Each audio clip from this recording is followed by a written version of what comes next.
Buenas noches. Hoy vamos a hablar de nuestro pasado común, del legado aborigen o indígena que los primeros pobladores de Canarias nos dejaron tras la conquista de las islas y de nuestro conocimiento real sobre él. Hasta hace poco tiempo era normal saber más sobre la conquista de las Galias, por ejemplo, que sobre la vida de los aborígenes en Canarias, aparte de algunos mitos y ciertas leyendas. Pero ¿sabemos valorar realmente nuestra herencia indígena? ¿Cómo se ha potenciado en los últimos años esta parte de nuestra cultura? Hemos visitado algunos de los yacimientos arqueológicos más importantes de las islas. Aunque se cree que hay hasta más de 2000, muchos se mantienen en secreto para evitar su expolio o su destrucción. En otros casos se ha desarrollado una excelente labor de conservación y divulgación. Hoy les invitamos a conocer los tesoros arqueológicos que esconden las islas, a saber un poco más de nuestro pasado y en definitiva de nosotros mismos. Hoy en 90 minutos hablamos de patrimonio aborigen, una herencia valorada. Podríamos hablar incluso del mayor atentado al patrimonio aquí en Tenerife, ¿no? Se preocuparon en mandar a alguien con un, como se ve claramente, con un martillo, pilón, y aquí puedes ver el destrozo tremendo, ¿no? Porque para valorar el patrimonio tiene que existir un vínculo afectivo que solo se adquiere a través del conocimiento histórico. Soy de aquí, natural de aquí, nacido aquí, pero no. Hace ya 500... Nos dan clase de historia de España y no nos dan clase de historia de Canarias, así que... Para que esto no pase en el futuro, hay que luchar. Había que replantear si es realmente una obra de arte vaciar una montaña. Esa montaña es como si fuera algo mágico, algo especial.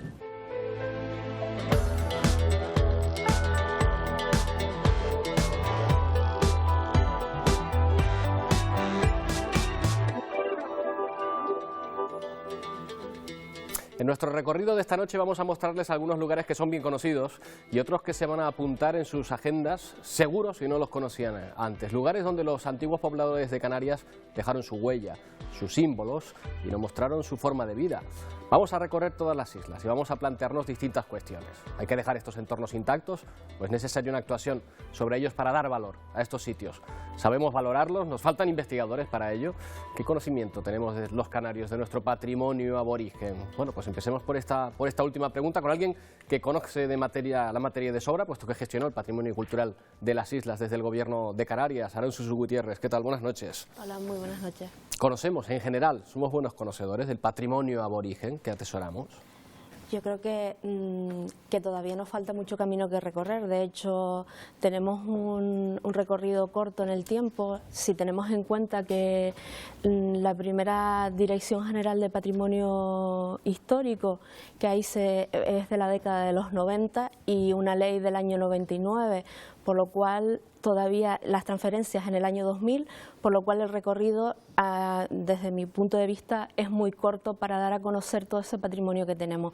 Y de hecho lo hemos visto en las intervenciones que se han visto, donde también la parte educativa pues deja un vacío, sobre todo porque se da prioridad a la historia de España y no a la historia de Canarias.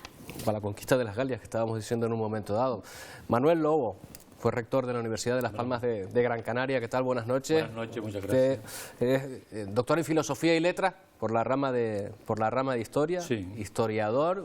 ¿Usted piensa que en general somos buenos conocedores? ¿Valoramos nuestro patrimonio? Yo creo que en las dos cosas la respuesta es negativa. Ni tenemos un conocimiento amplio de nuestro patrimonio y realmente tampoco lo valoramos, porque hay un dicho que dice que lo que se conoce es lo que se valora, lo que se conoce es lo que se respeta, ¿eh? Y el desconocimiento, pues que ahí es bastante amplio. Yo se lo digo porque yo doy clase a alumnos de más de 20 años, ¿eh? Y en algunos casos, o sea, cuando visitamos algunos sitios, algunos yacimientos, algunos museos de sitio, realmente tienen un desconocimiento bastante amplio de las cuestiones, ¿no? Y lo mismo le puedo decir, también yo doy clase a alumnos mayores de 55 años y algunas veces en algunos sitios han ido conmigo por primera vez. Claro. Que hay generaciones anteriores que eso sí que lo tenían todavía más difícil, porque no se incluía ni siquiera. Pero yo creo que lo que se decía también por parte de las personas que intervenían, ¿no?, en las encuestas,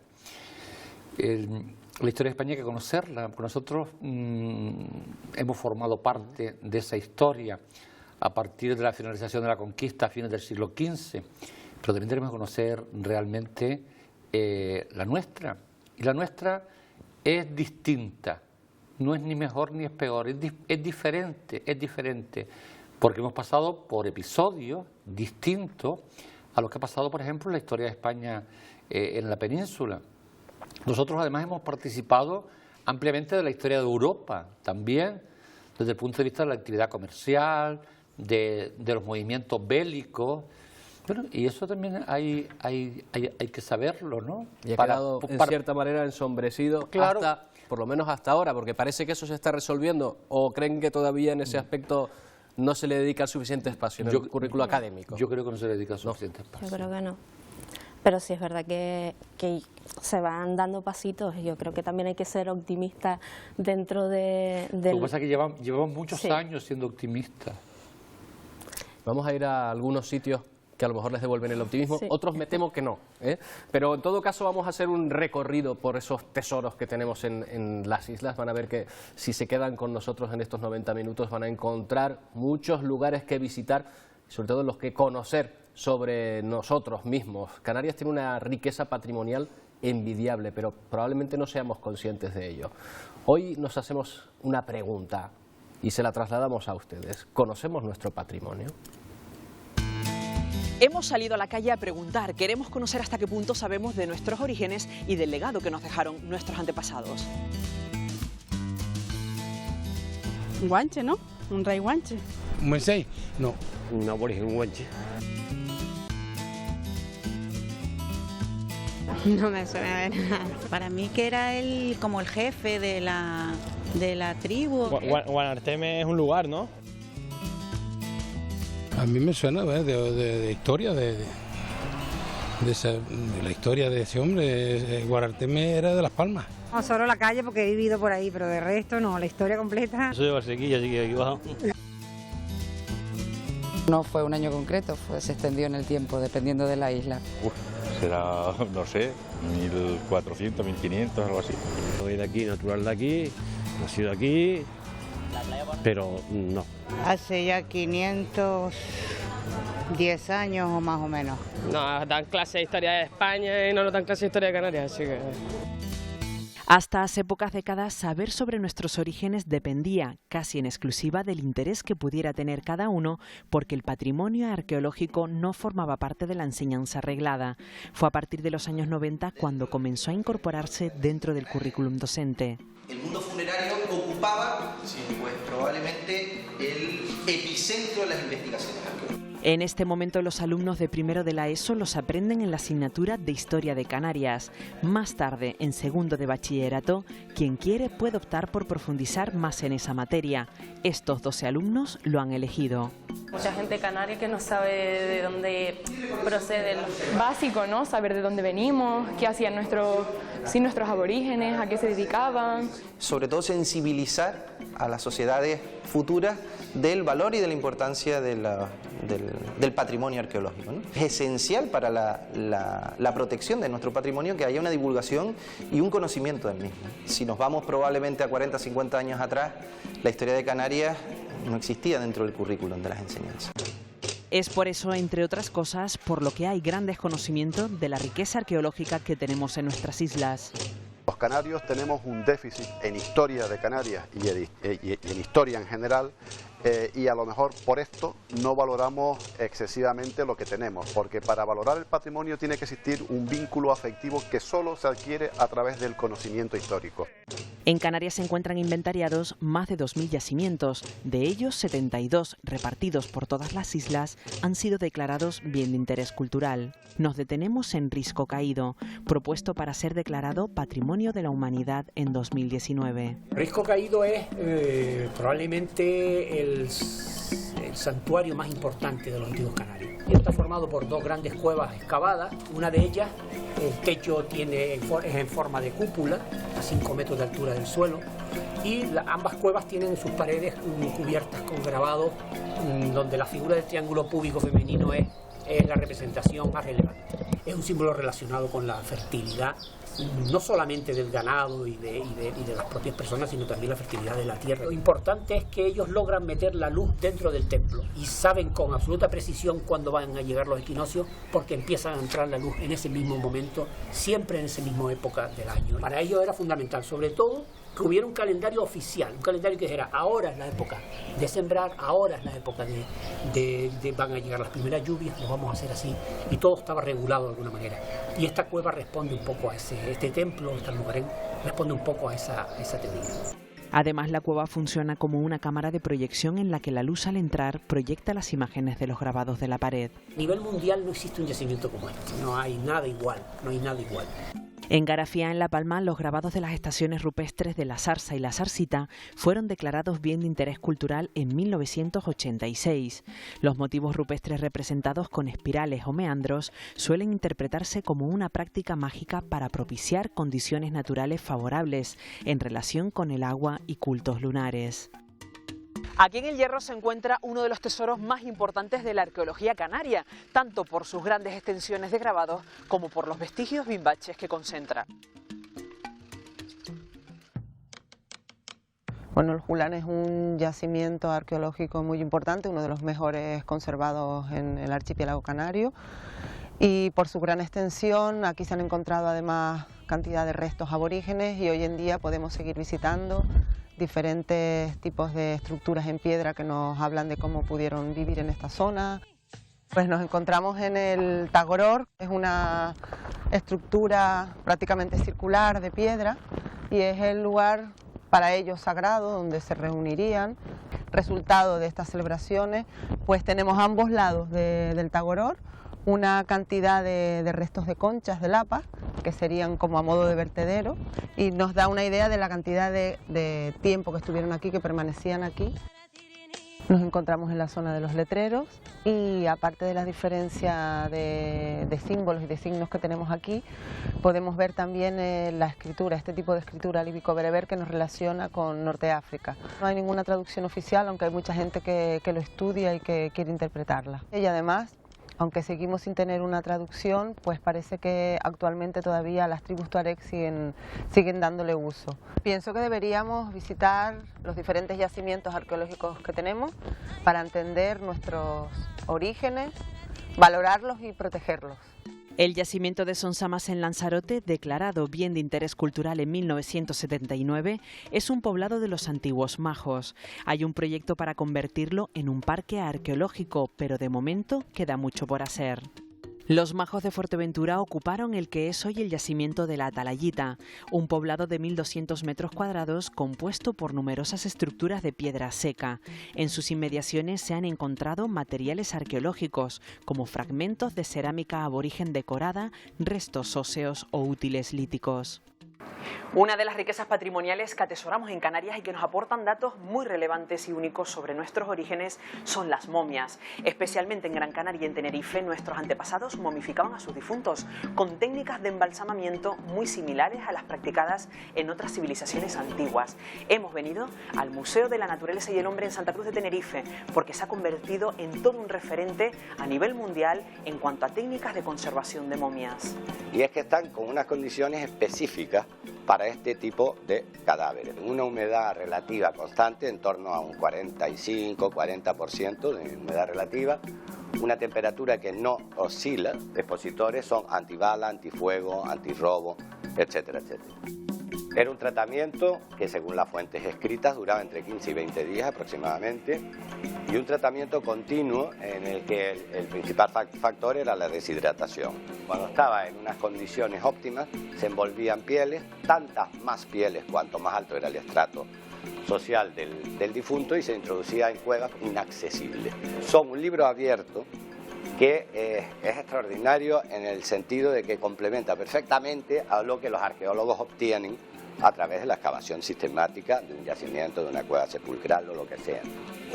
En 2005 se localizó el yacimiento de las Toscas del Guirre en La Gomera, poniendo de manifiesto que los antiguos gomeros observaban y medían el movimiento del sol en el horizonte, una circunstancia que ha abierto la posibilidad de vías de investigación sobre el calendario de los antiguos gomeros. La ubicación exacta de este yacimiento no se ha visibilizado. No hay una decisión, o una actuación decidida por parte de las distintas administraciones en decir, oye, el patrimonio arqueológico es un recurso estratégico de nuestro territorio, vamos a ponerlo, vamos a protegerlo y a ponerlo en valor. ¿Se pone en valor o no se pone en valor? Vamos a presentarles también a Octavio Rodríguez Vieras, licenciado en Historia, especialista en interpretación del patrimonio arqueológico de Gran Canaria. ¿Qué tal? Buenas noches. Y paso también a José Farrugia, que es licenciado también en Geografía en Historia, doctor en Prehistoria por la Universidad de La Laguna, miembro de la Sociedad Española de Historia de la Arqueología y bueno, autor de distintos libros especializados en este asunto. ¿Qué tal? Buenas noches. Bueno, Octavio, ¿se valora, se pone en valor o no? Como reclamaba este último invitado en el vídeo que acabamos de ver. Yo creo que también un poco se hablaba antes, ¿no? Yo creo que siempre todos los amantes y los que no trabajamos en la arqueología siempre nos parece poco. Por mucho que se haga, siempre creemos que va a ser poco, y sí que es verdad que el principal problema que tiene con respecto a la valoración del patrimonio es el conocimiento, ¿no? Yo siempre digo que el patrimonio es como una mesa que necesita 4 patas. Una de las patas es la investigación, la otra es la intervención de las administraciones públicas, la tercera es la población y la cuarta es la difusión. Y sin las 4 patas el patrimonio se nos viene abajo, ¿no? Yo creo que sí que es cierto que falta muchísimo en el ámbito educativo, pero aún más en el ámbito de la ciudadanía, ¿no? La participación y que la ciudadanía al fin y al cabo se involucre en la conservación del patrimonio. Eso solo se va a conseguir con medidas relacionadas con la difusión del patrimonio. Vaya, cogerle cariño, José, un poco a lo que tenemos. ¿Podríamos definirlo así, de una manera coloquial? A lo que tenemos y además a lo que nos hace distintivos, porque no perdamos de vista que el patrimonio arqueológico, en concreto el patrimonio de Canarias, es único a escala planetaria, es único a escala mundial, entre otras cuestiones porque las sociedades que originariamente poblaron las Islas Canarias salieron del norte de África, pero una vez asentadas en las Islas Canarias empezaron a desarrollar una serie de culturas que se fueron distanciando desde el punto de vista cultural, ¿no? Con respecto al foco de origen, a África, ¿no? De manera que con el paso del tiempo dieron lugar a culturas insulares amazigh en Canarias, ¿no? Esto solamente se registra para esa época de la que estamos hablando, ¿no? A lo largo del primer milenio y buena parte, ¿no? Hasta el siglo XV prácticamente de la era. Ese fenómeno solamente se registra en Canarias, ¿no? Con procesos de adaptación distintos según las islas y demás, pero insisto, es una realidad patrimonial que no tiene parangón, por lo menos para el ámbito amazigh, ¿no? Norteafricano, y en otras partes del planeta, ¿no? Sin embargo, desde el punto de vista patrimonial, en Canarias se viene observando un fenómeno que no es único de Canarias, sino que se viene también dando en otras partes del planeta, y es el hecho de que hay un discurso patrimonial que se ha extendido como consecuencia de la globalización y por la incidencia de grandes centros de poder, como por ejemplo la UNESCO. Es decir, la UNESCO ha, digamos, establecido una serie de directrices, definido lo que es el concepto de paisaje cultural, paisaje patrimonial, etcétera, y estas ideas se han convertido en globales, han llegado a Canarias, como a otras partes del mundo, y en Canarias históricamente se ha puesto en valor el patrimonio colonial, el patrimonio histórico, el de las iglesias, el de las catedrales, los conventos, etcétera, y porque son esos valores que forman parte de ese patrimonio europeo que la UNESCO, insisto, pone en valor, ¿no?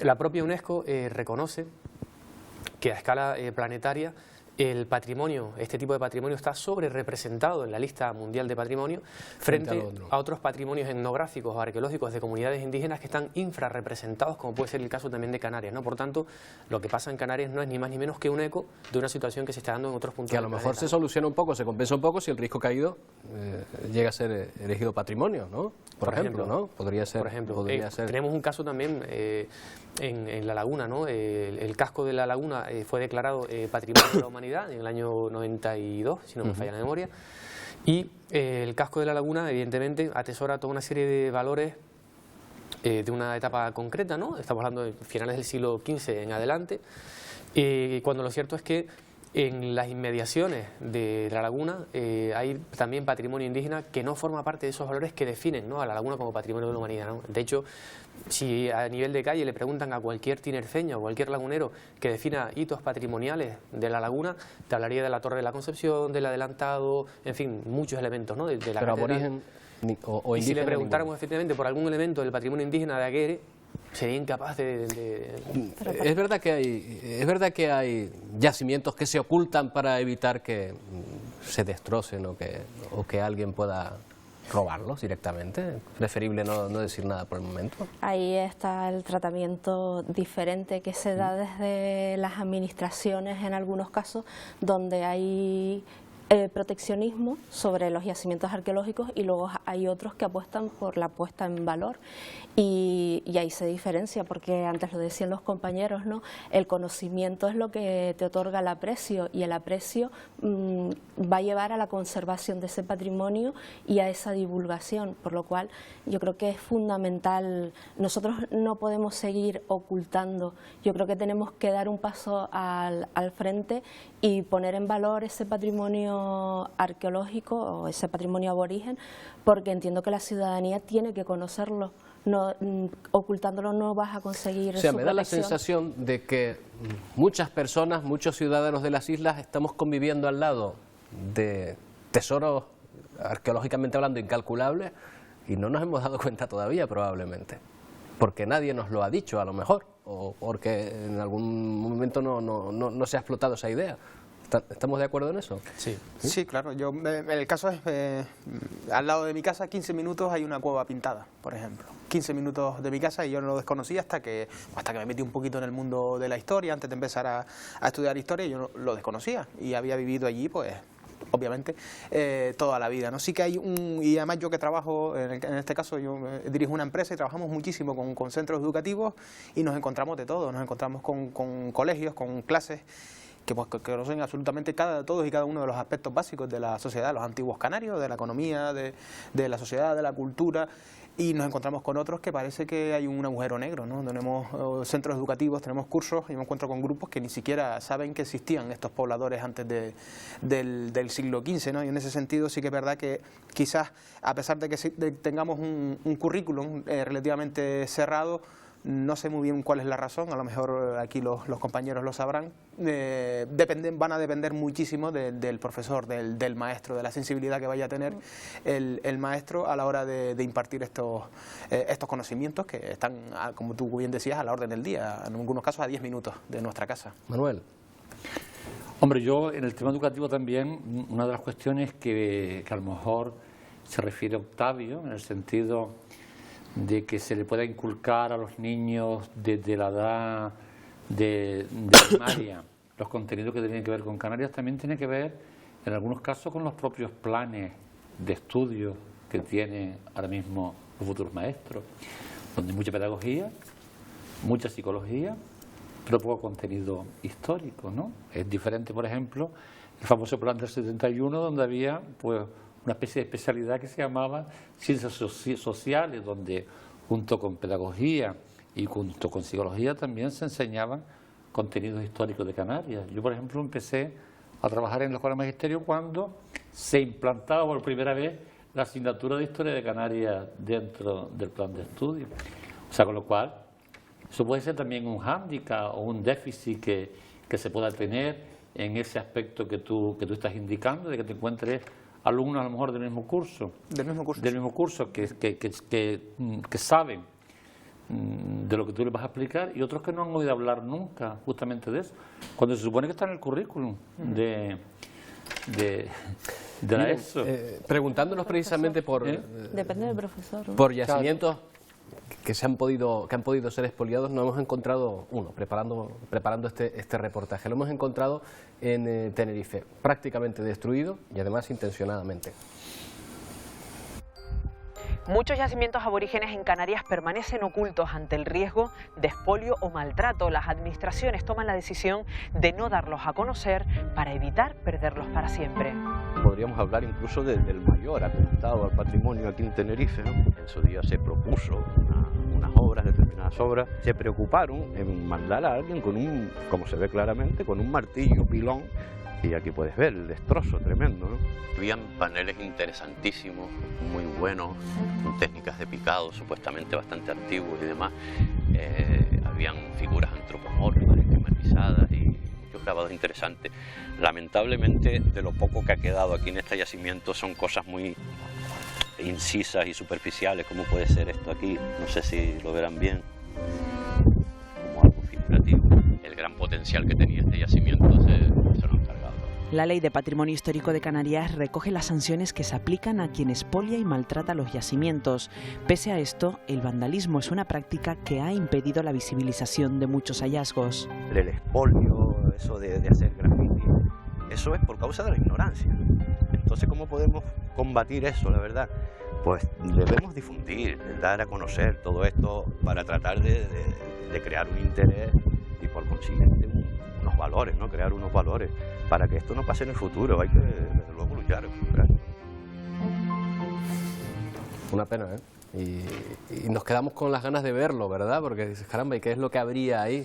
Bien, pero yo, por ejemplo, retomando el tema anterior, yo creo que las administraciones en muchos casos, cuando no tienen la suficiente seguridad ni los suficientes medios para justamente que un yacimiento pueda estar en condiciones, lo ocultan, pero lo ocultan previamente hasta ver si efectivamente se pone en condiciones, porque puede suceder lo que acabamos de ver en el vídeo, el saqueo, el expolio, ese interés en tener en mi casa algo cuando podemos disfrutar todos de él, o sea, por eso hay en las islas, desgraciadamente, hay algunos coleccionistas de materiales indígenas, llámese cerámica, llámese molino, llámese mortero, y eso es lo que muchas veces la administración intenta evitar, ¿eh? En algún caso aparece un yacimiento en un lugar pues desierto, poco accesible, donde no se puedan poner medios de seguridad para que no sucedan esas cuestiones, pues en ese caso pues yo sería partidario de que previamente, hasta que esté en condiciones de que se pueda poder utilizar y dar a conocer, porque realmente se oculte. Estamos hablando para evitar cosas como esas y otras cosas peores en yacimientos importantes, como son, por ejemplo, los grabados de balos, frente, por ejemplo, a unos grabados espectaculares, como pueden haber en otras islas, pues te encuentras luego un corazón al lado de alguien que llegó allí y puso Pepita, aquí eres Juanito. Y claro, eso también es expolio. Luego, porque se está manipulando, porque además, en el caso de los grabados es que todavía tienen mayor dificultades con respecto, porque claro, pero tú grabas con una piedra, falta de educación, falta de conocimiento e ignorancia. Pero claro, quien llega a un yacimiento rupestre, llega porque sabe que existe, o es que pasó por casualidad. Yo, en algún caso, tengo mis dudas. En el caso en concreto del vídeo, es un claro ejemplo de que el que fue expresamente a destrozarlo, ¿no? Entre otras cuestiones, es que este caso además fue denunciado en el año 2007 por ATAN, y se trata de un yacimiento que se encuentra en lo que hoy en día es una de las zonas más importantes de expansión de la capital de Santa Cruz hacia el sur, ¿no? De suelo urbanizable. Y claramente este yacimiento era un obstáculo ¿no? para esa, digamos, especulación con el suelo, ¿no?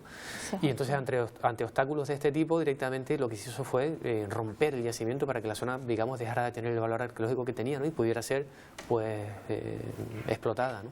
¿Cómo vincular turismo y este patrimonio, esta riqueza? Francisco Pérez Camaño es doctor en prehistoria, es investigador de asentamientos y yacimientos guanches, ha participado en numerosos estudios históricos sobre asentamientos, Guía de Isora, Tegueste o incluso Adeje, pero también ha participado en un estudio de impacto del turismo en el patrimonio, en la gestión del patrimonio.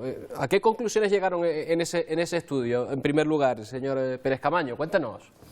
Buenas noches a todos, y agradecer la invitación y este debate que es tan necesario y tan oportuno en este mundo nuestro del patrimonio, que parece que es un mundo exclusivo de arqueólogos y analistas del patrimonio, pero que debe interesar y de hecho interesa a muchísima gente. En relación a la inserción del patrimonio arqueológico como dentro de los circuitos turísticos, nosotros creemos que es una de las opciones importantes para atraer gente a Canarias.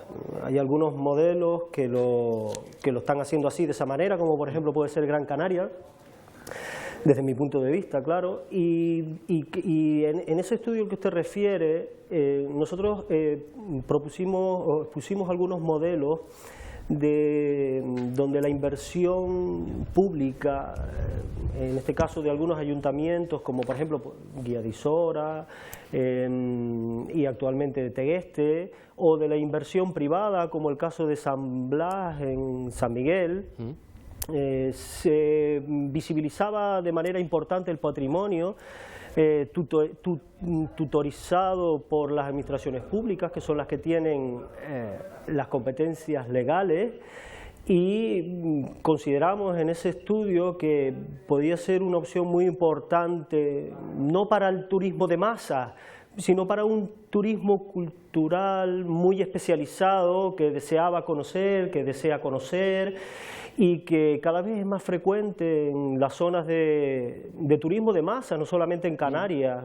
El turismo ya no solamente creo que defiende o que viene a buscar sol y playa, también busca otras alternativas, y es lo que se llama el turismo proactivo, ¿no? Y creemos que la arqueología, el patrimonio arqueológico puede ser un atractivo importante, pero bien tutorizado y ahí voy, Francisco, porque claro, por las administraciones. Para permitir esa explotación pública o privada que de alguna manera dé valor al sitio, habrá que hacer algún tipo de intervención, ¿no? Sí, ¿Es lícito intervenir el entorno para lograr a lo mejor una mejor exposición de esta zona? Yo estoy de acuerdo con la exposición que comentó antes el compañero Víctor, ¿se llama? Octavio, perdón, Octavio. Que la investigación, que el análisis del patrimonio tiene 4 patas, es una mesa de 4 patas donde es importante la investigación, la difusión, la población, la gente y la investigación. Entonces, evidentemente, si le vas a mostrar a la gente algo sobre el patrimonio, previamente tendrás que tener claro qué significó para la población que lo produjo y cómo lo interpretamos nosotros en la actualidad y cómo podemos transmitir en las mejores condiciones ese conocimiento, y por tanto es necesaria una intervención previa. ¿Gestión pública o privada? Lo planteo aquí también en la mesa. ¿Eso supone algún tipo de problema a la hora de gestionar espacios como estos? El hecho de que pueda, a lo mejor, que determinada empresa, a lo mejor aprovechar, patrocinar determinados yacimientos y a lo mejor después aprovechar su explotación, ¿o no? ¿Pervierte de alguna manera la investigación? Depende. O sea, vamos a ver, yo creo que, por ejemplo, el patrimonio cultural es cada vez mucho más un incentivo turístico. Hay diferentes públicos que efectivamente tienen interés tanto por el patrimonio cultural en general, patrimonio histórico, patrimonio arqueológico. Hombre, yo entiendo que para poder visitar un yacimiento no es necesario intervenir en el yacimiento, pero sí hay que tener en cuenta, digamos, lo que es el entorno para que las personas que puedan llegar al yacimiento puedan acceder directamente a él. Y con respecto a la gestión, bueno, hay diferentes modelos de gestión. Yo creo que el mejor modelo quizás es el mixto, ¿no? Administración pública y empresas especializadas, porque la administración no puede tener, pero hay varias empresas en Canarias que están formadas por jóvenes arqueólogos o formados en temas de prehistoria y de arqueología y que pueden prestar un servicio importante a una administración, con lo cual yo creo que a mí me parece que es un modelo que puede ser útil, ¿no? El modelo entre administración pública y empresas, ¿no? Empresas especialistas, porque si no habría que formar una plantilla enorme de personal para que puedan enseñar, porque claro, el yacimiento no solamente está ahí, el yacimiento también hay que tutorizarlo, hay que dar información a las personas que van a visitarlo y indicarle cuáles son las características más importantes. Francisco, díganos, que quería intervenir. No, estoy totalmente de acuerdo con lo que está diciendo Manuel Lobo. Creo que la administración pública tiene sus responsabilidades y que el patrimonio puede generar empleo y de calidad. y existe una legión numerosa de arqueólogos y especialistas en patrimonio que son capaces de poner en valor, de hacer atractivo para el público, tanto canario como foráneo, y que eso revierta en una economía local, insular y, por supuesto, canaria. Después, ¿los patrocinios son una forma habitual de trabajar dentro de la arqueología, por ejemplo? No, en absoluto. no, en Canarias. Parece lo más lógico, a lo mejor, ¿no? Que de repente, no sé, una empresa diga, oye, pues voy a patrocinar esto, no sé. En Canarias sí es verdad que los patrocinios no son habituales. Pero porque está prohibido, está muy limitado, o porque no hay interés. Yo creo que no hay una apuesta. Ni tradición ni interés, creo yo. El modelo, digamos, paradigmático en ese sentido es ahora mismo Estados Unidos, ¿no? En Estados Unidos hay una apuesta muy firme de la empresa privada por lo que es la puesta en valor, ¿no?, del patrimonio y la explotación de yacimientos con, digamos, sostenibilidad económica, ¿no? O sea, son empresas que funcionan, ¿no?, y viven de eso, ¿no? De todas formas, creo que también al hablar del turismo en Canarias, del turismo arqueológico, también tenemos que ser conscientes de nuestra propia realidad, ¿no? En el sentido de que el principal hándicap que tenemos a la hora de poner en valor en nuestros yacimientos con vistas al turismo radica en el emplazamiento de los yacimientos, ¿no? Por regla general están ubicados lejos de las zonas turísticas, ¿no? Por lo tanto implica un coste y un desplazamiento y un tiempo con el cual los turistas normalmente no suelen contar, ¿no? Entre otras cuestiones porque estamos hablando casi siempre de zonas del interior, zonas de montaña y demás, ¿no? Y luego también la propia fragilidad de los yacimientos canarios, ¿no? No perdamos de vista que en torno al 90% de los yacimientos arqueológicos de Canarias están emplazados al aire libre y por tanto están expuestos a una cantidad de agentes erosivos incontrolables, ¿no?, humanamente, ¿no?, que más o menos imaginemos la pisada de miles de personas, ¿no? Exacto, entonces tendría que ser evidentemente un turismo sostenible y sobre todo que pusiera en valor el... Claro, pero puede ser una relación, digamos, con la capacidad de carga. Sí, efectivamente. O sea, por ejemplo, hay yacimientos, por ejemplo, Altamira, ¿no? O sea, Altamira se duplica, digamos, y lo que es el yacimiento original lo visita un número muy reducido de personas que si pides horas de años, ¿no? Mientras que lo que es la parte artificial, o sea, la simulación que se ha hecho, bueno, lo visita muchísima gente. Sí. Yo creo que el turismo es compatible siempre que se tenga en cuenta, claro, porque también el problema también de un turismo de masa es que puede deteriorar los yacimientos en muchos aspectos, no solamente porque pasen, porque lo ensucian, porque pueden tirar residuos, es decir, con lo cual, yo creo que cuando se hace un estudio de uso y gestión o cuando se debe hacer, yo creo que todos esos parámetros deben contemplarse. Yo creo que en ese sentido el mejor ejemplo quizás es Gran Canaria, y yo creo que en eso estamos todos de acuerdo, ¿no? Es donde existe, por ejemplo, la red de espacios arqueológicos fomentada por el Cabildo Insular en este caso, pero que la mayoría de esa gestión, de esos yacimientos, lo ejecutan empresas, casi todas, bueno, casi todas no, son todas empresas privadas, y quizás mi opinión no sea objetiva, primero porque soy de Gran Canaria y segundo porque tengo una empresa, que voy a decir yo, ¿no? Yo no tengo empresa, Yo no tengo. Yo entiendo que me parece que es factible. Claro, que es totalmente legítimo, es totalmente legítimo. Sí. Que yo creo que es la vía, es la mejor vía para la conservación del patrimonio y también para la difusión, pero como decía José, hay que tener muchísimo cuidado que el yacimiento, que el patrimonio, en este caso el patrimonio arqueológico, no se convierta en una mercancía. Claro. Y ese es el problema que nos podemos topar si insertamos los yacimientos arqueológicos como un recurso turístico sin más. O sea, yo creo que es complementario, sin duda, está claro, y además es una vía quizás de salvación de buena parte del patrimonio arqueológico de Gran Canaria y de Canarias, pero hay que ir con muchísimo cuidado, hay que, sobre todo, factores de sostenibilidad, de sostenibilidad, y a quién dejamos, en manos de quién dejamos ese patrimonio, ¿no? Yo creo que las empresas turísticas típicas que vemos en Canarias, yo sinceramente no veo el perfil... Bueno, pero decía Francisco antes, hace un momento, Francisco, y con esto concluyo con usted, que precisamente lo que habían detectado es que el target, por así decirlo, el objetivo en principio, era un público muy determinado. Claro, que eso a nivel global puede ser muchísima gente, también es verdad, ¿eh? Mire, yo les voy a poner un ejemplo que nosotros hemos trabajado en el Ayuntamiento de Arona y les pongo el objetivo que nosotros teníamos con respecto al patrimonio de Arona. El Ayuntamiento hizo una inversión inicial, de momento se ha quedado ahí, pero mire, el sur de Tenerife recibe aproximadamente unos 5 millones de turistas al año. Yo creo que es posible desviar hacia la medianía del sur de Tenerife, por ejemplo, en este caso, una cantidad mínima de turistas que estén interesados en conocer el patrimonio, el rico patrimonio en este caso de grabados rupestres que hay en la zona.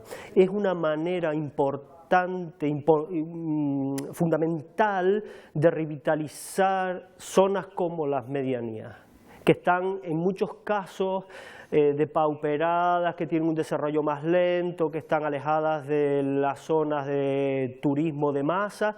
Yo creo que el patrimonio cultural y en este caso el patrimonio arqueológico podría ser una alternativa muy importante, bien gestionada en función de las cuestiones que estaban comentando, por ejemplo, Manolo anteriormente y Octavio, para revitalizar las medianías. Francisco Pérez Camaño, muchas gracias por habernos acompañado esta noche. Gracias a ustedes, ha sido un placer. Uno de los yacimientos aborígenes más importantes de Fuerteventura son los podomorfos de Tindaya. De los casi 300 descubiertos por un pastor de la zona en el año 65, solo quedan 200. Hemos subido a la cima de la montaña sagrada para los aborígenes para ver en qué estado se encuentran estos grabados. Pero hablar de Tindaya también es hablar del último proyecto del escultor vasco Eduardo Chillida. Bajo un cielo azul, en medio del llano de Esquinzo, se erige la montaña de Tindaya. Aquí comienza el camino de ascenso a la cima de la montaña de Tindaya. Se trata de un lugar especial. En este lugar sagrado para los antiguos aborígenes de la isla de Fuerteventura se realizaban distintas grabaciones en la piedra. Esas grabaciones han hecho que hoy sea monumento natural y bien de interés cultural en categoría de zona arqueológica. Ascendemos a la montaña por la ladera sur, por donde se extiende parte de los 1.400 metros cuadrados de bien de interés cultural. No hay un sendero delimitado. El camino, abrupto y empinado, transcurre por el pitón traquítico del que se compone la montaña, ahora al descubierto por la erosión. El óxido ferroso que tiene la piedra, entonces al mezclarse con el agua, debido a los miles de años que lleva bajo tierra, se ha formado todas esas tonalidades marrones rojizas que tiene. A media montaña, Tindaya nos sorprende con unas impresionantes vistas y los primeros podomorfos, los grabados rupestres realizados por los aborígenes. ¿Cómo descubren realmente que estos son grabados? Porque pueden pasar desapercibidos totalmente. Por la forma de pie que tienen, aunque te parezca mentira, es un pie. Es decir, esta sería la parte del talón y esta sería la parte de los dedos. Había tres formas de realizar los grabados: por incisión haciendo pequeñas canaletas, por piqueteado o por vaciado. Y la otra es por vaciado. En forma de piqueteado extraían todo lo que es el interior del grabado, dejando las partes exteriores más resaltadas. Es una lámina muy fina en la que están los grabados, ¿vale? Y están huecos. Son muy difíciles de ver, hay que conocer dónde están o tener cierta orientación. ¿Cuántos podomorfos pueden haber? Estaban sobre 250-300, actualmente son menos debido a lo que han estado expuestos y a la gente que han llegado, los han partido, se los han intentado llevar. El último robo del que las autoridades hayan tenido constancia se produjo en 2011. Se llevaron una lámina con 4 podomorfos. Entonces, Cabildo y Gobierno de Canarias prohibieron la subida a Tindaya. Sin embargo, en las guías turísticas sigue apareciendo como punto de senderismo. Y antes estaba supeditada la subida a Tindaya con un guía a partir de la cota 200, ahora ni con guía, no se puede subir, debido al expolio al que han estado sometidos los grabados. A pesar de haber sido descubiertos en 1965, aún no se han estudiado en profundidad. Sí se conoce que los podomorfos de Tindaya están relacionados con las tradiciones mágico-religiosas, también con conocimientos geográficos y astronómicos, como ya argumentaron científicos del Instituto de Astrofísica de Canarias. Con ciertas marcas astrales en los grabados verticales coinciden lunasticios y equinoccios, ¿vale? Y los horizontales están orientados hacia los solsticios. Después de 45 minutos de subida nos encontramos en la cima de la montaña de Tindaya, a 400 metros de altitud. Aquí se encuentra la mayoría de los podomorfos que están en esta zona. Encontramos podomorfos ovoidales, como estos que están aquí, como ven, siempre suelen aparecer en pareja. Aquí encontramos otro que, por ejemplo, sí está suelto. Encontramos también barbaridades que hacen los que llegan hasta aquí, que no tienen conciencia de la importancia de estos restos aborígenes. Incluso también encontramos algunos más grandes, en su mayoría siempre orientados en esa dirección. Su orientación podemos llegar a ver el Pico de las Nieves y el Teide en días claros. ¿Por qué esa relación de los podomorfos con el Pico de las Nieves y con el Teide, con los dos? Porque ellos miraban esas montañas como si fuera algo mágico, algo especial. Falta de conciencia por parte de la ciudadanía. Hubo quien se llevó de Tindaya gran parte de sus tesoros. Falta de vigilancia y conservación por parte de las autoridades. Hoy, sin visitantes, hemos sido unos privilegiados de poder visitarla y admirar el yacimiento de su cima.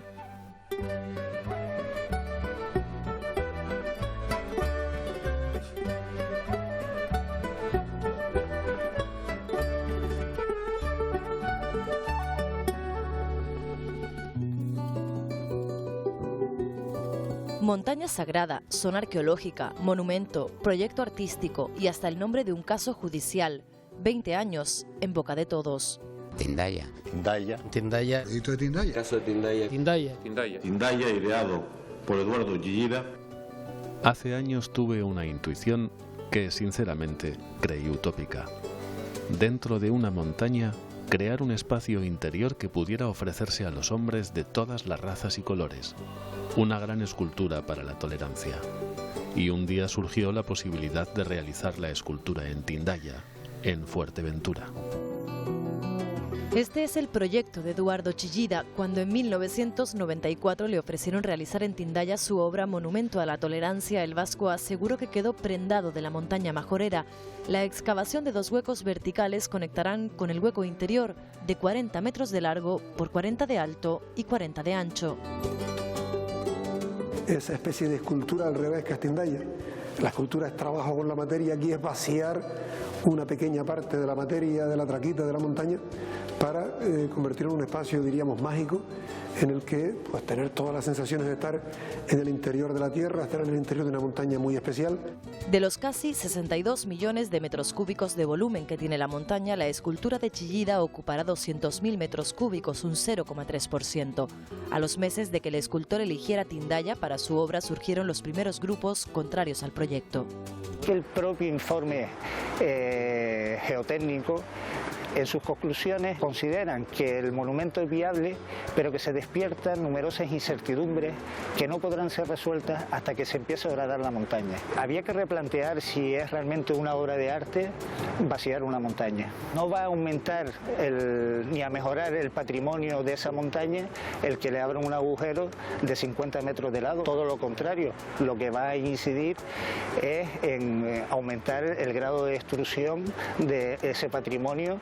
De un tiempo en el que la montaña era un lugar en el que cualquiera accedía de cualquier manera, pasamos a un tiempo en el que queda como la joya que es, perfectamente conservada. El escultor Antonio Patayo pertenece a la plataforma a favor del proyecto de Chillida en Tindaya. A Tindaya se le empieza verdaderamente a conocer incluso los grabados podomorfos de la montaña de Tindaya desde el momento en que aparece el proyecto de Chillida. La obra en sí, la firma que tiene esa obra, cuya dimensión económica puede ser importante, pero cuya dimensión cultural trasciende mucho lo económico. Hay que recordar que había una concesión por 18 años para poder seguir sacando piedra de Tindaya, cosa que los que vivíamos aquí estamos totalmente en desacuerdo. Este proyecto de entrada ya paró esas extracciones. Y precisamente parte de las indemnizaciones a las empresas de extracción de áridos que operaban en Tindaya han sumado en los casi 30 millones de euros que se han gastado en estos 20 años sin haber movido ni una sola piedra de la montaña. Algunos desde lugares, desde puestos de responsabilidad pública, actuaron como mínimo con una clara irresponsabilidad y por tanto dieron lugar a un afer que está cerrado. Yo tuve la oportunidad de participar en el gobierno que puso ese afer en el juzgado y creo que no está bien cerrado, pero está cerrado. El pasado mes de febrero se conformó la fundación que se encargará de desarrollar el proyecto del que tiene los derechos. En 2016 se terminará el proyecto de viabilidad y en 2017 se someterá a concurso la obra. Quien gane ese concurso la ejecutará pagando todos los costes y luego los recuperará con la explotación de esa obra. De cumplirse los plazos, el monumento de Chillida en Tindaya podría ser una realidad en el año 2021. Bueno, pues ahí tenemos uno de esos ejemplos de intervención en el que podría ponerse en valor ese entorno respetando, como dicen sus partidarios, todos los podomorfos, todo lo que encierra la montaña de Tindaya. Otros dicen que no. ¿Ustedes qué opinan?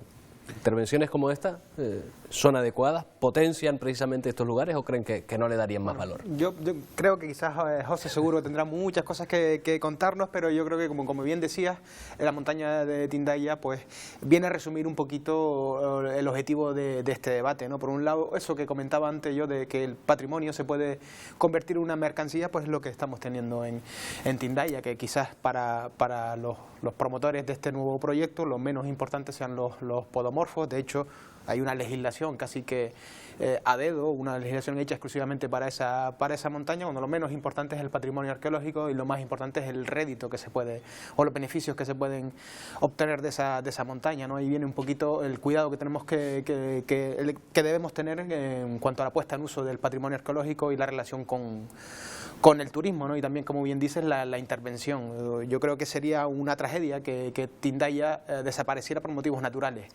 Pero si lo es por motivos antrópicos, si lo es por causa de la acción humana, sería imperdonable. Las futuras generaciones yo creo que no perdonarían a los actuales canarios, investigadores, profesionales. Exacto, yo estaba en contra un poco por los riesgos que pueda correrse a la hora de llevar a cabo esa actuación, ¿no? Sí, al final porque lo que estás haciendo es desvirtuar la propia montaña. Si los magos grabaron escribieron esos podomorfos en esa montaña, no es por casualidad, por la propia geología, la propia formación de la montaña, pues lleva a que sea un lugar religioso, no un lugar mágico, sino un lugar directamente religioso, que tiene que ver con la religión de los antiguos, en este caso los antiguos habitantes de la isla de Fuerteventura. Entonces, al final lo que estamos haciendo es pervertir o desvirtuar el origen o la funcionalidad primitiva de ese enclave. En relación con lo que comenta Octavio, yo añadiría también dos cuestiones, ¿no? Por un lado, para un majorero, Tindaya viene a ser lo que para un tinerfeño puede ser el Teide o para un habitante de Gran Canaria puede ser el Roque Nublo, ¿no? Entonces yo creo que no se puede hablar con esa frivolidad o con esa frialdad de decir solamente se va a extraer el 0,03% de la montaña. Yo haría una pregunta, ¿no? Hoy, por ejemplo, el Teide todos sabemos que es Patrimonio Mundial de la Humanidad. Nosotros estaríamos a favor de que se sacara un 0,03% del volcán del Teide para establecer allí un proyecto escultórico o que se hiciera lo propio en el Roque Nublo. Seguramente la mayor parte de los canarios no querrían, ¿no? Lo mismo pasa con Tindaya. Y en segundo lugar, si abrimos un poquito la amplitud de miras, Tindaya reúne ahora mismo los valores para ser declarada Patrimonio Mundial de la Humanidad y ser incluida en la lista mundial de patrimonio. Hay una serie de yacimientos próximos a Canarias, por ejemplo en Argelia está Scilly, o en el caso de Italia Valcamonica, que fueron incluidos en la lista mundial de patrimonio hace ya bastantes años por toda una serie de valores que los tenemos presentes en Fuerteventura, en la montaña de Tindaya. Es decir, quizás lo verdaderamente fructífero sería no estar discutiendo si es o no viable el proyecto de Chillida, sino si es necesaria esa proyección internacional de Fuerteventura por unos valores con los que ya cuenta la montaña, ¿no? Que son los valores arqueológicos. ¿No piensan que podría, ya veo que ustedes no, pregunto, que podría sumar proyectos como ese a lo que ya existe? Yo creo que por lo que estábamos apreciando hay defensores y detractores, ¿no? Y a lo mejor en su momento cuando surgieron las prospecciones hubo un referéndum, se solicitó un referéndum y la gente salió a la calle. Quizás en este momento lo que requeriría Tindaya sería un referéndum porque, bien lo decía, hay unos valores, esto sería un valor añadido, pero del cual también tiene defensores. Entonces hay una controversia entre dos sectores y quizás yo creo que ahí a lo mejor pues merece un pronunciamiento en ese sentido. Está también la riqueza que pueden obtener las personas de esa zona, del interior de Fuerteventura, ¿no? El tema de todas maneras es un tema bastante controvertido, ¿no? Porque yo entiendo en un yacimiento arqueológico la intervención en otro sentido. Esto no es una intervención en el yacimiento, esto es un elemento ajeno.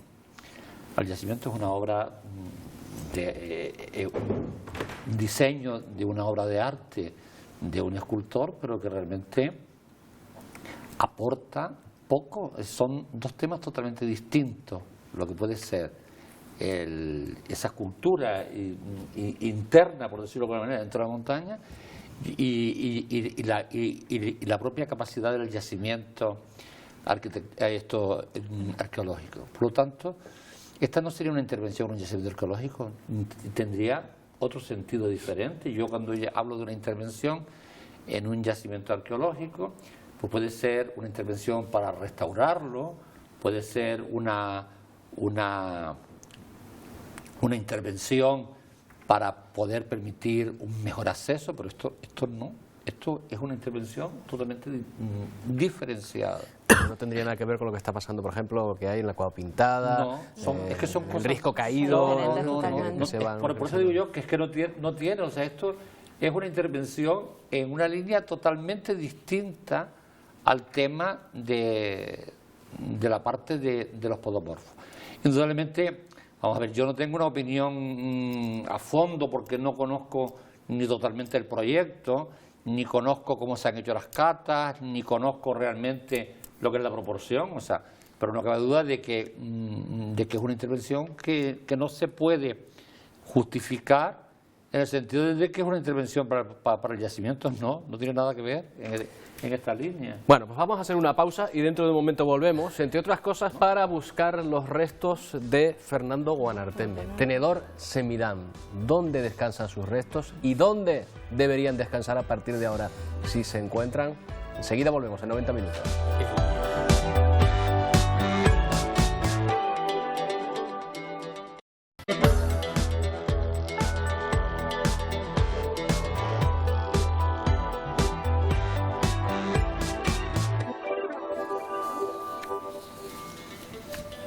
Nuestra herencia cultural hoy en 90 minutos, nuestro patrimonio aborigen que nos lleva a la búsqueda de los restos de Fernando Guanarteme, que está de actualidad desde hace algún tiempo. Dos investigadores y profesores universitarios trabajan para arrojar luz, para encontrar la ubicación exacta de los restos de esta persona tan importante en el siglo XV aquí en Canarias, considerado el último rey de Gran Canaria. Hemos querido hacer un recorrido por su vida para conocer un poco más sobre su figura y también sobre el lugar donde descansan sus restos.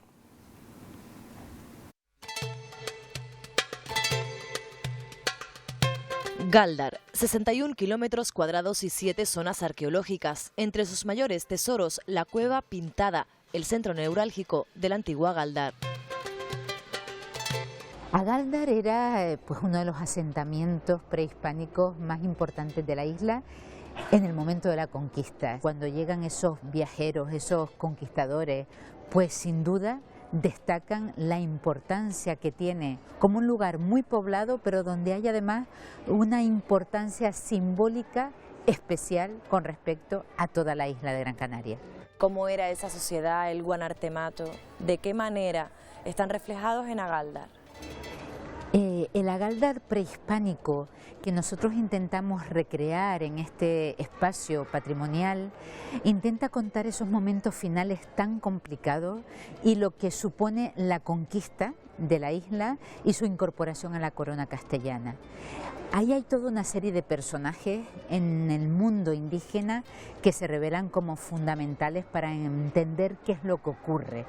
En primer lugar, Guanarteme el Bueno, quien reina, ¿no?, en este guanartemato de Gáldar, pero que cuando muere va a ser relevado en ese cargo fundamental como Guanarteme por Fernando Guanarteme. ¿Cómo era Fernando Guanarteme en ese Gáldar del que él era el Guanarteme? Fernando Guanarteme pertenece a un linaje aristocrático. Estamos en una sociedad que está muy jerarquizada. Cuando se ve como protagonista final en este complejo proceso, se conquista el territorio, pero se conquistan las almas de las personas que viven aquí. Y Fernando Guanarteme quizás simboliza esa conquista simbólica como nadie.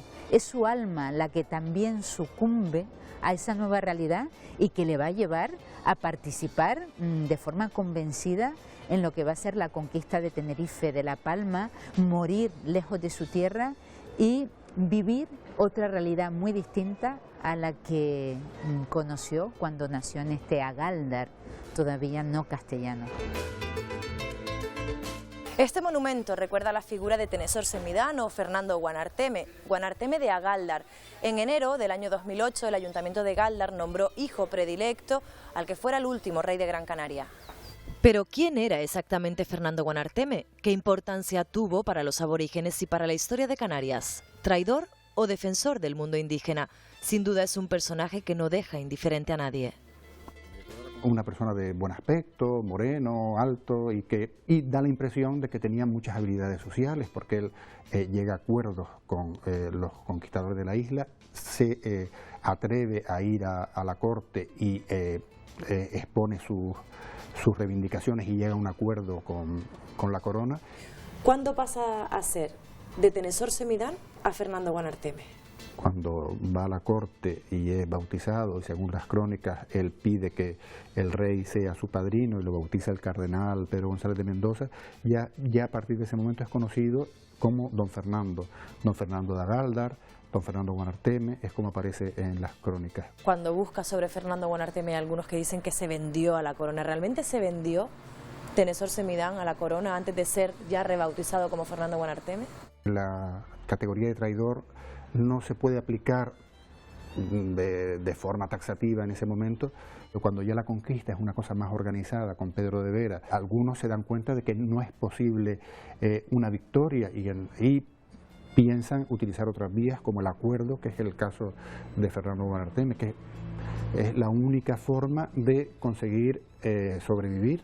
Entre los documentos que se conservan en el Museo Canario de gran relevancia es un documento de su hija Margarita. En el siglo XVI solicitaba privilegios a la corona y para ello cuenta cómo su padre había muerto en Tenerife. La fecha oscila entre finales de 1496 y principios de 1497. Si muere en Tenerife, parece que en La Laguna, porque estaba preparando un viaje para ir a la corte, tuvo que ser enterrado en una iglesia. La iglesia que existía entonces era la iglesia de la Concepción.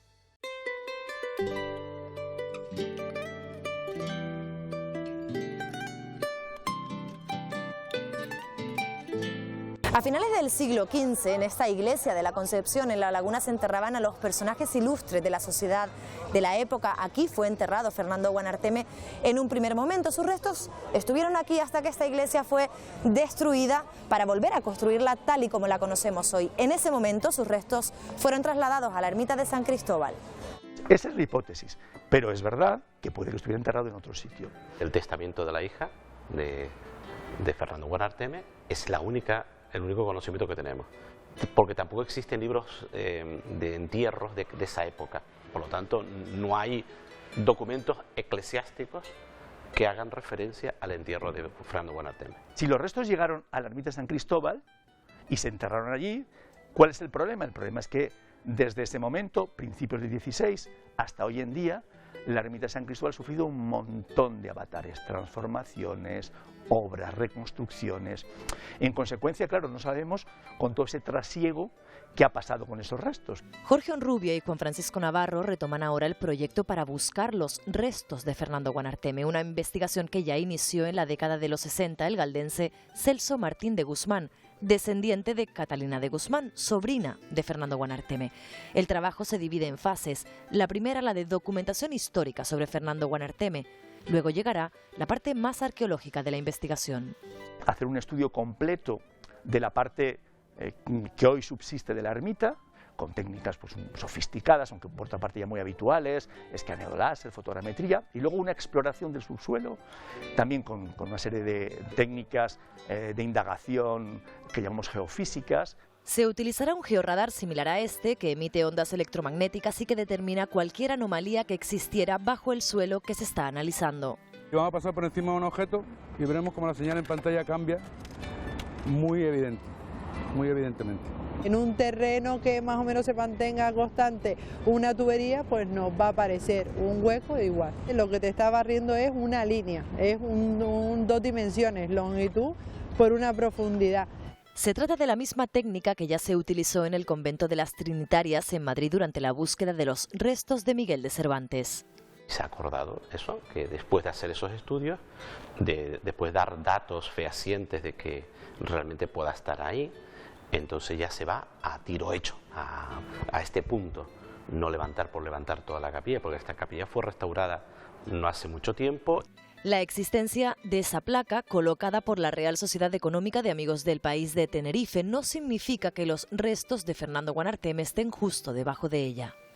Imaginemos por un momento, fíjate, felicidad enorme, que encontramos huesos. Entonces, tras las labores de excavación y recuperación de los restos, esos huesos deberán ser fechados con técnicas de datación arqueológica para luego extraer el ADN. Tenemos que tener ADN conservado de esos restos, cosa que no es fácil. Pero supongamos que hay ADN conservado. Pero claro, ¿con qué lo comparamos? Pues tenemos que compararlo con parientes directos de don Fernando. Cuanto más directos, mejor. Y ahí surge otro problema de envergadura. Voluntarios que se autodenominan descendientes de Fernando Guanarteme no faltan. Hay mucha mistificación genealógica. Yo no quiero quitar ni mucho menos el entusiasmo a nadie, pero cuando se acerca a las genealogías, hay mucha genealogía inventada para entendernos, ¿no? Entonces, bueno, habría que trabajar con genealogistas. Y si ese cotejo de ADN diera resultados y efectivamente se ha dado con los huesos de Fernando Guanarteme, surge el último de los condicionantes. ¿Qué hacer con los restos del último rey de Gran Canaria? ¿Dejarlos en la isla que lo vio morir o llevarlos de vuelta a su Agaldar natal? Una incógnita que será resuelta si terminan de encajar todas las piezas de este entramado arqueológico en busca de Fernando Guanarteme. Bueno, empezamos este excelente reportaje de Alicia Suárez, a ver si con la ilusión de encontrar los huesos no encontramos ni uno. Eso se lo tengo que decir, no hemos encontrado más pistas de las que había. Pero no deja de ser, no deja llamar la atención, y yo creo que en positivo, que nos fijemos ya los medios de comunicación y en general la opinión pública en la búsqueda de los restos de este personaje. Creo que es una puesta en valor también, ¿no? Sí, no sé si están de acuerdo. Es una puesta en valor, eso está claro. Yo creo que es el momento donde más se ha escuchado hablar de Fernando Guanarteme. Pero sí es verdad que les queda también un largo recorrido de aquí a que se encuentren los restos, porque primero habría que averiguar, antes lo comentaba Manolo, el que en las iglesias normalmente eran zonas de enterramientos, por lo cual el que hayan restos óseos va a estar garantizado seguramente. Y luego vendrá la labor de investigación, entero, ¿no? Claro. La labor de ADN, de acercamiento a las personas que tengan parentesco y que realmente tengan esa línea de parentesco, ¿no? Porque muchas veces hay gente que dice que pertenece a ese linaje y no lo pertenece. Otra cosa es que esté en algún tipo de, no sé, disculpen de nuevo mi ignorancia, en algún tipo de urna o algo con algunas siglas, como ocurría en el caso de Cervantes, que a lo mejor diese alguna pista al respecto. No lo sé, vamos a ver. Hasta el siglo XIX las iglesias eran los cementerios de los lugares, con lo cual restos humanos se van a encontrar, como se encontraron en su momento cuando se excavó la iglesia de la Asunción en San Sebastián de la Gomera, o cuando se excava cualquier iglesia, con lo cual eso, los restos van a encontrar, eso seguro. Ahora, que esos restos puedan ser de Fernando Guanarteme o no, ahí está una cuestión. Yo creo que, por ejemplo, los promotores de este tema, bueno, a mí me parece que es una aspiración, o sea, una aspiración legítima por parte de los promotores del tema. Es verdad que don Fernando muere en Tenerife porque había venido a la conquista de Tenerife, y después de acabada la conquista él está preparando un viaje a la corte para quejarse ante la corona, pues, de los desmanes de los conquistadores, tanto de los de Gran Canaria como del propio adelantado. Es una persona incómoda y se calcula que muere entre el año 97 y el año 98, 1400 me refiero, ¿no? Concluida de acuerdo con las propias testificaciones de su hija de Margarita, ¿no? Y además también de la otra, de Catalina, que es la que dice también que su padre pues había muerto en la isla de Tenerife. Eso es lo que...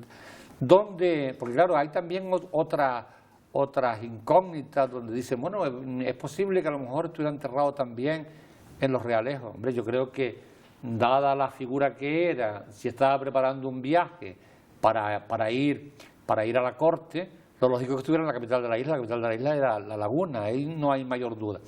Y también se dice, lo dicen algunos de los historiadores más antiguos, que murió pobre y que fue envenenado.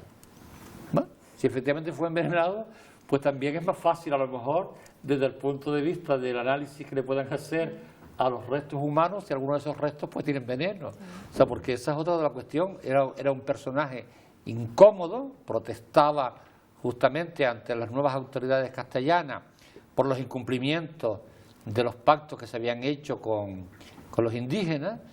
Y bueno, y indudablemente... O sea, que llevó a cabo su labor de defensor frente a la duda de héroe villano. Llevó a cabo su labor de defensor en principio... No, esto apoyaría su labor de héroe, por así decirlo. Pero vamos a ver, yo creo que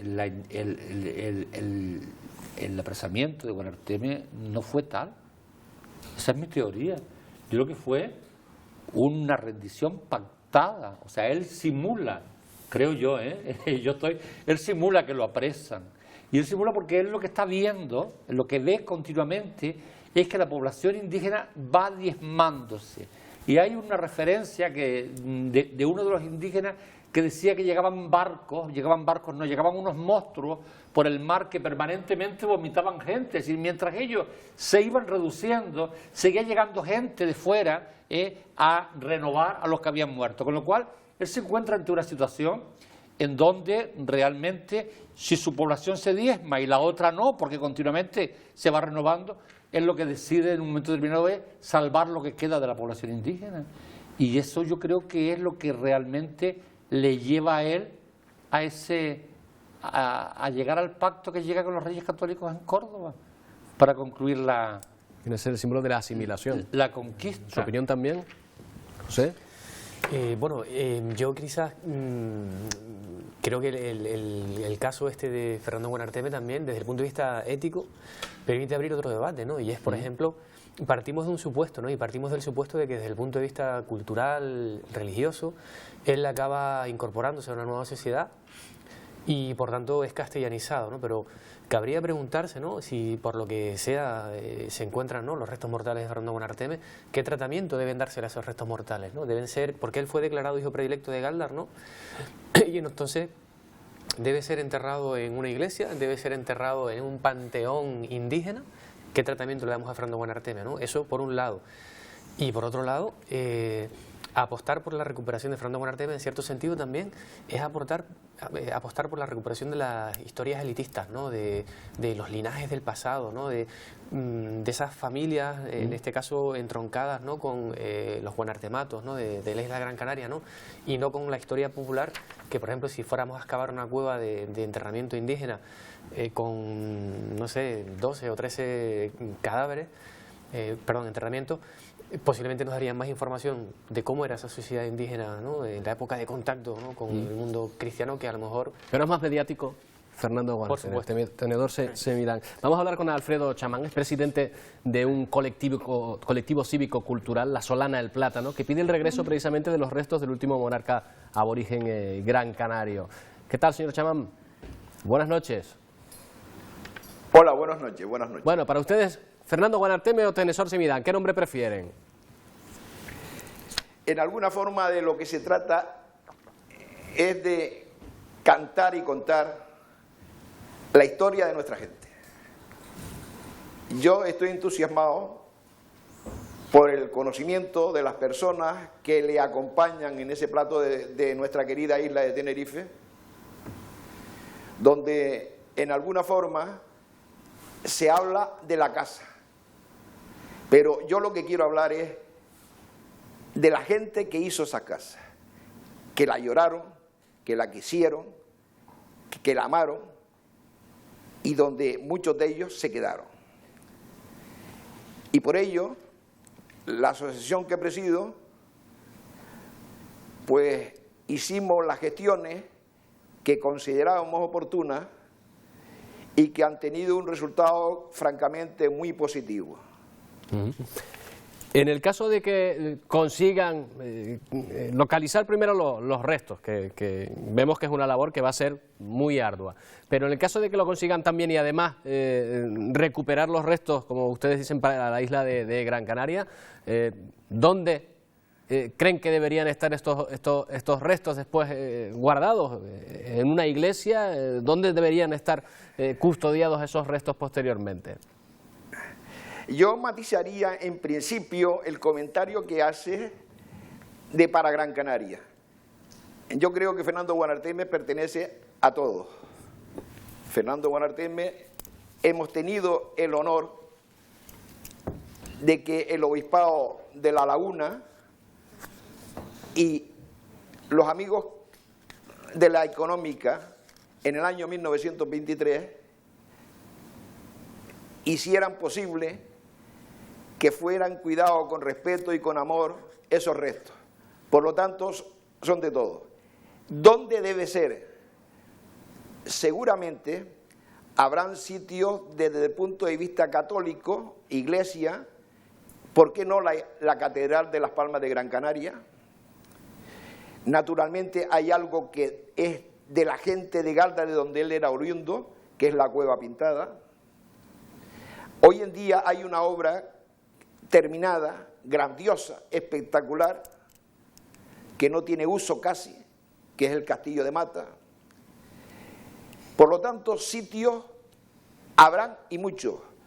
Lo importante es sacar la consecuencia de ese hombre que en 1448 nació, que en 1519 muere en Tenerife, pero que a los 35 años es detenido y llevado a la corte. ¿Cómo ese hombre de 35 años, sin conocer la escritura, sin conocer el metal, convence a los reyes católicos para que suceda lo que sucedió? Pedir el ser bautizado, el ser apadrinado por los reyes, y que fuera, cuando el rey le dijo, ¿cómo quieres llamarte? Dice, como usted, Fernando Guanarteme. Sí, desde luego las habilidades sociales que se destacan y que en este caso, más que una imposición, probablemente fuesen un fruto de su habilidad. Octavio quería comentar una cosa al respecto. Octavio. Bueno, en principio, como ya se había comentado, tanto en el vídeo como aquí los que estamos presentes en la mesa, yo creo que sí que es importante tener en cuenta que la figura de Fernando Guanarteme es una figura muy controvertida. Mientras para uno es un salvador, un héroe, alguien que efectivamente salvó la vida de muchos de sus compatriotas, de muchos canarios, para otros fue un traidor, ¿no? Alguien que lo único que quería era continuar con esa prevalencia, con esa preeminencia, seguir formando parte de la nobleza en la nueva sociedad en este caso de Gran Canaria, sea cual fuere. Entonces, que en ese sentido son dos posturas que están muy enfrentadas y que son antagónicas, y va a ser muy difícil que exista un consenso. Y después, ya esto es una opinión mía, como antes Manuel daba la suya, yo creo que en realidad Fernando Guanarteme tampoco es tan importante para los canarios, en ese momento, en el momento epigonal de la sociedad de los antiguos canarios, en el momento de la conquista. Yo creo que fue más importante para los castellanos. Y un ejemplo es que cuando va hacia la península, pues ahí es presentado como el rey de Canarias, cuando en realidad era simplemente el rey de uno de los dos cantones. La isla de Gran Canaria en ese último momento está dividida en dos municipios, en dos cantones, Gálдар y Telde, y él era digamos, el jefe político de uno de los dos cantones, no de toda la isla, como fue presentado por los propios castellanos. Para los antiguos canarios no supuso una crisis institucional que Fernando Guanarteme fuese capturado, porque en realidad Fernando Guanarteme es lo que se denomina en antropología un hombre de paja. Quien ostenta, quien tiene el poder legítimamente es su sobrina o su prima, todavía no queda muy claro, pero bueno, generalmente en las crónicas se habla sobre todo de la sobrina, que va a ser Arminda, la futura Catarina de Guzmán, y ella es la legítima posesora del poder, y Fernando Guanarteme es simplemente un hombre de paja, un tutor, alguien que ejecuta el poder, pero en nombre de Arminda, ¿no? Es lo que se denominan sociedades matrilineales. La sociedad de los antiguos canarios es una rareza antropológica, es patrilineal. Los hombres son los que tienen los órganos de poder, pero es un patriarcado, perdón. Los hombres tienen los órganos de poder, pero es matrilineal. Es la mujer, el poder pasa de madres a hijas, y es la mujer la que lo ostenta. Curiosamente no puede ejecutarlo, así que tiene que buscarse, como decía antes, lo que se denomina un hombre de paja. O sea que yo creo que para los antiguos canarios habría sido muchísimo más traumático que capturasen a Arminda, que como de hecho capturaron a Fernando Guanarteme. Y una muestra de ello es los últimos resistentes canarios, los últimos resistentes en la isla de Gran Canaria, en la famosa como esa fortaleza de Ancite, todos ellos se entregan ante los castellanos y portan sobre sus hombros a Arminda en señal de rendición. O sea que en ese sentido obviamente tiene una importancia histórica y está muy bien saber dónde se sitúan esos restos y la verdad es que no sé si Tenerife o Gran Canaria puede ser el mejor sitio y desde luego lo que comentaba José, yo no me lo había planteado, efectivamente dónde haces que reposen dónde pretendes reposar esos restos. La verdad que esa pregunta a mí me dejó en 33, como dicen, ¿no? Yo la verdad es que esa no tendría respuestas, no sabría cuál sería el mejor sitio. Hay respuesta y aparte hay un vacío legal al respecto.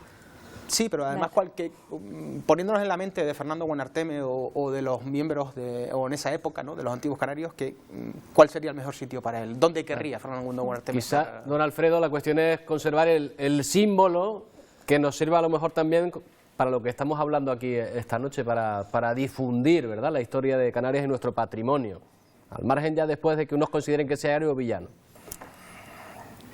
Yo, para empezar, tendría que decir que no coincido en absoluto con la terminología empleada por el señor que anteriormente ha hablado.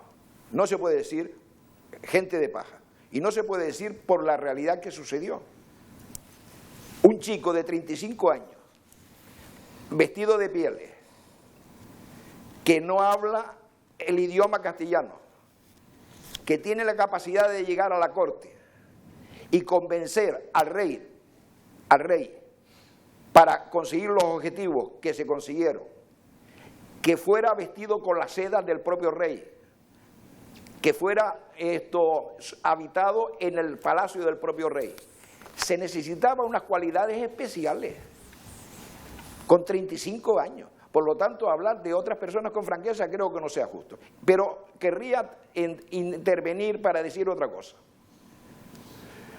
El 1 de febrero de este año 2016 se presentó por parte del Partido Popular, un partido más de los que hay en el Parlamento de Canarias,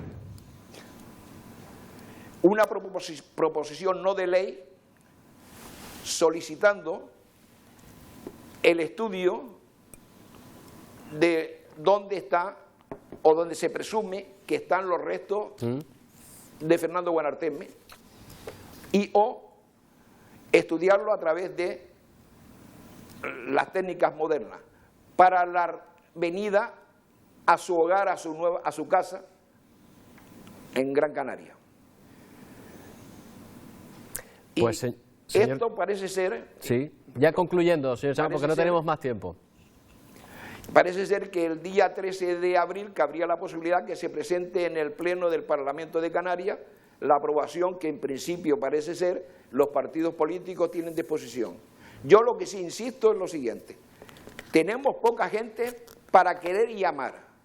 Amemos a los pocos que tenemos y desde luego sean respetuosos quienes los técnicos son por nuestra gente, por nuestros antepasados. Yo defiendo esa postura y los técnicos que defiendan la suya.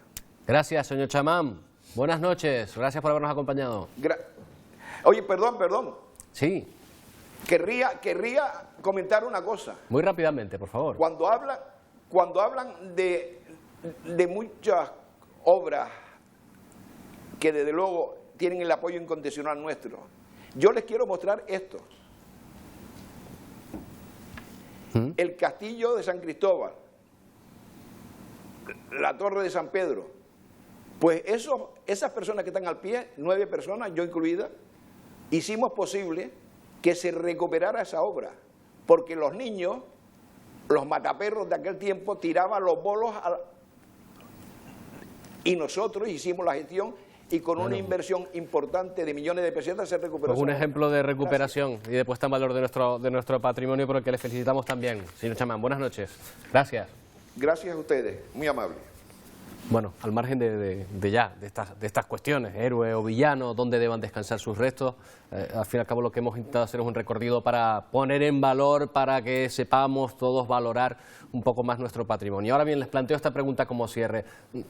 Está claro que la educación es importante, se irá haciendo un trabajo, la labor de las administraciones, la financiación, la divulgación, pero como tratamiento de choque, ¿qué habría que hacer? ¿A quién habría que implicar?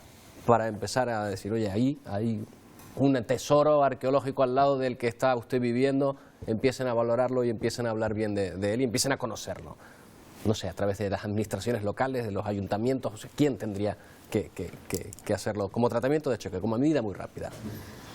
Yo soy partidaria de que las administraciones locales son las administraciones más cercanas al ciudadano, y en este caso son los que realmente en la situación actual en la que nos encontramos adolecen muchas de ellas de esa unidad de patrimonio o incluso concejalía de patrimonio e incluso también técnicos en la materia. Sí es verdad que la administración que realmente está aglutinando toda la materia de patrimonio están siendo los cabildos insulares, porque no todos los ayuntamientos cuentan, como bien decía antes, con esa materia de patrimonio, con esa concejalía en concreto. Pero aquí tenemos que ir todos a uno, administración y ciudadanía. Si no vamos ambos de la mano, difícilmente podemos proteger el patrimonio, porque el patrimonio tiene que primero conocerse, porque cuando no conoces no quieres, si no quieres no valoras, y si no valoras no proteges. Y ese yo creo que es la cadena y el efecto y la simbiosis que tenemos que crear. Que no hay cariño, sino, desde luego. Bien, yo creo que el tema de la querencia del patrimonio lleva unidas distintas cuestiones, o sea, no solamente las administraciones públicas, que tienen un papel importante, sino desde el punto de vista el tema educativo, o sea, el tema de concienciar, o sea, a las nuevas generaciones de la importancia que realmente tiene el patrimonio como una parte de nuestra propia identidad, es decir, no es nada ajeno a nosotros.